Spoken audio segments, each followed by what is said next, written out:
Well, 4 days after farmers were killed in Uttar Pradesh's Lakhimpur Kheri, mowed down by the convoy of a minister's son, and then 4 other people died in the violence that followed, the Supreme Court has some tough questions for the Uttar Pradesh government.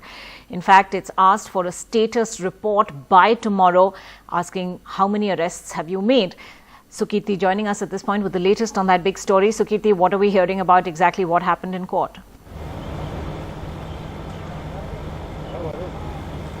Well, Ankita, the biggest development that has come from the Apex Court is that they've directed the UP government to file a status report with a very important information. How many people have you arrested so far? That is the big question that everybody has been raising on the matter. The status report should contain details of all the 8 people who died, the farmers, the journalists and any other party workers that died. That's what Justice Surikant said, that we need details of all the 8 people who died.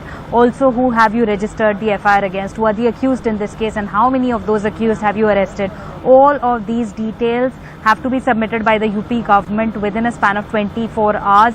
Tomorrow they are supposed to tell the Supreme Court about the exact status of these of the action that has been taken by them. Also, there was a PIL that had been filed in the Allahabad High Court regarding this matter. The Supreme Court has also sought details from the UP government on what is the status of that PIL. Has any action been initiated on that yet? The third instruction that they've given is with regard to the mother of a deceased in this case. The court was informed that this lady is in a critical condition right now. So the Supreme Court has directed the UP government to assist medical care to her immediately. Justice Surikant also suggested she should be taken to a government medical college. So those are the 3 main instructions that came from the Supreme Court as far as the hearing in the case is concerned.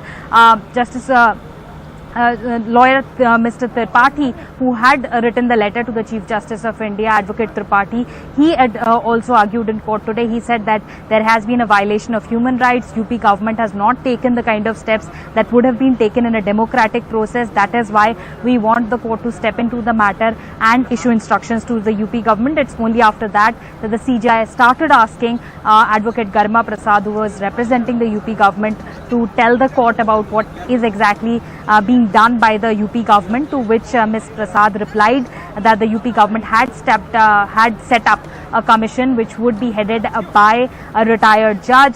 They would submit an inquiry report, so all of those steps were being taken. But the court said that it's unfortunate that this has happened. We also feel that way. You're saying it's unfortunate. We also feel that way. 8 people have lost their lives. Now you file a status report by tomorrow with these key details of what are the details of the FIR, who have you arrested. All right. Thanks very much indeed.